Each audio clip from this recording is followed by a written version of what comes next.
साबरमती नदी के किनारे बसा एक छोटा सा गांव था हरिपुर। इसी गांव के बीचों बीच राजकिशोर नाम के व्यापारी का बड़ा सा घर था। राजकिशोर और उनकी पत्नी के देहांत के बाद उनके दो बेटे मोहन और सोहन वहीं रहते थे। बड़ा बेटा मोहन पिता का व्यापार संभालता था और छोटा बेटा सोहन जंगल से लकड़ियां काटकर बेचता था। एक दिन मोहन सोहन से बोला, सोहन, जंगल से लकड़ी काटकर तू जितना पैसा लाता है उससे घर का खर्च नहीं चलता। तुझे कुछ और करना चाहिए। भैया, लकड़ी काटने के अलावा मेरे पास कोई और रास्ता नहीं और नया काम शुरू करने के लिए मेरे पास पैसा भी नहीं है। सोहन की बात सुनकर मोहन कुछ देर सोचता रहा, फिर हल्के से मुस्कुराकर बोला, घर के पीछे जो जमीन है उसे मैं गिरवी रखकर कुछ पैसे दे देता हूँ। उन पैसों से तू तालाब में मछली पाल ले। जो मुनाफा होगा उससे ब्याज के साथ पैसे लौटा देना। ठीक है भैया, मैं दिन रात मेहनत करूंगा। हम जल्द ही अमीर बन जाएंगे। यह सुनकर मोहन मन ही मन बोला, अमीर हम नहीं, सिर्फ मैं बनूंगा। सोहन ने मोहन से पैसे लिए और अगले दिन से मछली पालन में लग गया। 2 महीने बाद मोहन अपने 2 आदमियों के पास गया और बोला, सोहन के तालाब की सारी मछलियां बड़ी हो चुकी हैं। जाओ, चुपचाप तालाब से सारी मछलियां पकड़ कर ले आओ। उन्हें बेचकर तुम आधा हिस्सा रख लेना और बाकी मुझे दे देना। यह सुनकर वे 2 आदमी तालाब की तरफ चल पड़े। अगले ही दिन सोहन दौड़ता हुआ मोहन के पास आकर बोला, भैया, तालाब में एक भी मछली नहीं है। लगता है किसी ने सारी मछलियां चुरा ली है। अब हम क्या करेंगे? ये सुनकर मोहन गुस्से से बोला, तुझसे कुछ नहीं हो सकता। इतना सा काम दिया था वो भी ठीक से तू नहीं कर पाया। ठीक है, मैं तुझे कुछ और पैसे दे देता हूँ, फिर से मछली पाल, लेकिन इस बार कोई बहाना मत बनाना। ये बोलकर मोहन सोहन को पैसों का एक थैला दे देता है। मोहन से पैसे मिलने के बाद सोहन ने फिर से मेहनत शुरू की। कुछ दिन बाद सोहन बहुत खुशी से मोहन के पास जाकर बोला, भैया, इस बार मछली पालन बहुत अच्छा हुआ। कल ही सारे पैसे चुका दूंगा। ये सुनकर मोहन मन ही मन सोचने लगा, कल किसने देखा है? अगले दिन सोहन बाजार में मछलियां बेचने चला गया। शाम को वह सारी मछलियां बेचकर घर आया, पैसे रखे और नहाने चला गया। इसी बीच मोहन घर पर आया, पैसों की पोटली देखी और समझ गया कि यह सोहन की कमाई है। वह चुपके से पोटली लेकर वहां से चला गया। थोड़ी देर बाद सोहन देखता है कि उसके पैसे वहां नहीं हैं। अरे, मैंने तो यहाँ पैसे रखे थे, अब कहाँ चले गए? एक बार भैया से पूछ लेता हूँ। ये सोचकर सोहन मोहन के पास जाकर बोला, भैया, मैंने घर में पैसे रखे थे, अभी नहीं मिल रहे। क्या आपने देखा है? क्या मतलब नहीं मिल रहे? क्या कहना चाहते हो कि मैंने पैसे चुरा लिए? हर बार मदद करता हूँ और तू मुझे ही चोर कह रहा है। नहीं भैया, मेरा वो मतलब नहीं था। मुझे अच्छी तरह से पता है तेरा क्या मतलब था। लेते वक्त कहता था कि सब लौटा दूंगा। अब जब लौटाने की बारी आई तो ये सब बहाने। मैं सच बोल रहा हूँ, मेरा यकीन कीजिए। बस, जब तक मेरे सारे पैसे लौटा नहीं देता मेरे घर से निकल जा। ये बोलकर मोहन सोहन को घर से निकाल देता है। दुखी सोहन मायूस होकर जंगल की ओर चल पड़ा। चलते चलते उसकी मुलाकात एक बुजुर्ग आदमी से हुई। बेटा, 2 दिन से कुछ नहीं खाया हूँ, क्या तुम मुझे कुछ खाने को दे सकते हो? बाबा, मेरे पास बस ये कुछ रोटियां और गुड़ है, आप इन्हें ले लीजिए। ये कहकर सोहन रोटियां बाबा को दे देता है। तभी बाबा सोहन से पूछते हैं, बेटा, तुम इस जंगल में क्या कर रहे हो? क्या तुम्हें कोई परेशानी है?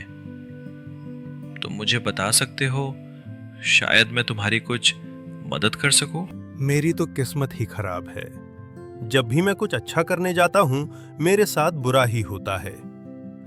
बाबा, मैंने तो कभी किसी का बुरा नहीं सोचा, फिर मेरे साथ ऐसा क्यों हो रहा है? जो भी होता है सब अच्छे के लिए ही होता है, और जो भी होगा वो भी अच्छे के लिए ही होगा। मैं तुम्हारी तकलीफ समझ रहा हूं, और तुमने जो मेरे लिए किया है उसके बदले मैं भी तुम्हें कुछ देना चाहता हूं। नहीं बाबा, मुझे आपसे कुछ नहीं चाहिए। मैंने आपकी मदद कुछ पाने के लिए नहीं की है। मैं जानता हूं बेटा, मगर मुझे जो चाहिए था वो तुमने मुझे दे दिया। अब मेरी बारी है, इसे मेरा आशीर्वाद समझकर रख लो। ठीक है बाबा, पर आप मुझे क्या देना चाहते हैं? अचानक साधु बाबा के हाथ में एक पत्थर चमकने लगा। सोहन की तरफ देखकर साधु बाबा बोले, मेरे पास ये एक जादुई पत्थर है। इससे तुम जो भी मांगोगे ये तुम्हें दे देगा।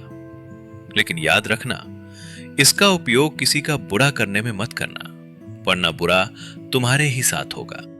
ये कहकर वे साधु बाबा सोहन को वह जादुई पत्थर दे देते हैं। सोहन वह पत्थर लेकर अपने घर लौट जाता है। घर पहुंचते ही मोहन गुस्से से सोहन को बोला, तुझसे कहा था ना, जब तक मेरे सारे पैसे नहीं लौटा देता तब तक घर मत आना। फिर क्यों अपनी मनहूस सूरत लेकर यहाँ आया है? तेरी वजह से मैं हमेशा परेशान नहीं रह सकता। भैया, अब हमें कोई परेशानी नहीं होगी। ये देखिए, जादुई पत्थर। ये जंगल में मुझे एक साधु बाबा ने दिया था। कैसा जादू, जरा ठीक से बता तो। सोहन ने पत्थर उठाकर कहा, ऐ जादुई पत्थर, मेरे भैया के लिए एक बड़ी सी मछली ले आओ। और तुरंत उनके सामने एक बड़ी मछली प्रकट हो गई। ये देखकर मोहन बुरी तरह से चौंक गया और मन ही मन सोचने लगा, अगर ये पत्थर मेरा हो जाए तो मुझे किसी चीज की कमी नहीं रहेगी। मुझे कुछ भी करके सोहन को रास्ते से हटाना होगा, तभी ये पत्थर हमेशा के लिए मेरा हो जाएगा। ये सोचकर मोहन सोहन से बोला, सोहन, तू थक गया होगा, थोड़ी देर आराम कर ले, फिर हम बात करेंगे। और ये पत्थर मुझे दे दे, मैं इसे संभाल कर रख देता हूं। सोहन ने बिना सोचे समझे पत्थर मोहन को दे दिया।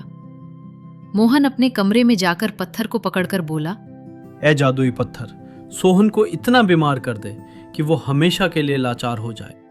पत्थर चमका, लेकिन बीमार सोहन नहीं हुआ, बल्कि मोहन खुद ही बीमार हो गया। उसे समझ आ गया कि ये उसके बुरे कर्मों का फल है। वह रोते हुए सोहन को बुलाता है। सोहन, मुझे माफ कर दे। तूने हमेशा मुझ पर भरोसा किया और मैंने तुझे धोखा दिया। देख मेरे साथ क्या हुआ, मुझे बचा ले भाई। पर ये सब कैसे हुआ भैया? जादुई पत्थर ने मुझे सजा दी है क्योंकि मैंने तेरे साथ गलत किया है, पर अब मैं अपनी गलती समझ चुका हूँ। मुझे माफ कर दे मेरे भाई। आपको कुछ नहीं होगा भैया, मैं आपको कुछ नहीं होने दूंगा। आप मेरा इंतजार करना, मैं जल्दी ही आपके पास वापस आऊंगा। ये बोलकर सोहन उस बूढ़े बाबा को ढूंढने जंगल की तरफ चल पड़ा। कुछ देर बाद सोहन बाबा के पास पहुंच गया और बोला, बाबा, मेरे भैया को बचा लीजिए। जादुई पत्थर ने मेरे बड़े भैया को बहुत बड़ी सजा दी है।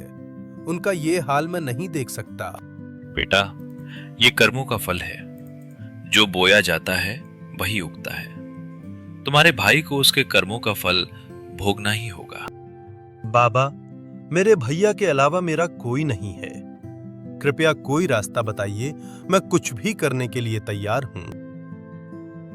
एक ही उपाय है, गांव के उस पार पहाड़ की चोटी पर एक मंदिर है। मंदिर के पास तुम्हें एक हथौड़ा दिखेगा। उसी हथौड़े से जादुई पत्थर को तोड़ देना, तभी इसका असर खत्म होगा। लेकिन उस हथौड़े की हिफाजत एक राक्षस करता है। वो दिखने में जितना खतरनाक है उतना ही ताकतवर भी है। उसे हराया नहीं जा सकता। उसे मारने का सिर्फ एक ही तरीका है। अगर उसी हथौड़े से तुम चुपके उसके सिर पर वार करो, तभी वो मरेगा। लेकिन याद रखना, अगर उसने तुम्हें पहले देख लिया तो तुम जिंदा नहीं बचोगे। बाबा, मैं अपने भाई के लिए किसी भी राक्षस से लड़ने के लिए तैयार हूं। ये बोलकर सोहन तुरंत उस पहाड़ पर जाने के लिए निकल पड़ा। सोहन पहाड़ पर चढ़कर मंदिर तक पहुंचा। लगता है यही वो मंदिर है, और ये रहा वो हथौड़ा। तभी सोहन की नजर उस राक्षस पर पड़ी। राक्षस गहरी नींद में सो रहा था। लगता है राक्षस सो रहा है। यही सही मौका है उसके सिर पर वार करने का। ये सोचकर सोहन हाथ में हथौड़ा कसकर राक्षस के पास पहुंचा। बाबा के कहे अनुसार उसने धीरे धीरे पास जाकर एक जोरदार वार राक्षस के सिर पर किया। वार होते ही राक्षस एकदम से मिट्टी के ढेर में बदल गया। सोहन हथौड़ा लेकर घर आ गया और तुरंत जादुई पत्थर तोड़ दिया। पत्थर टूटते ही मोहन की तबीयत भी ठीक हो गई।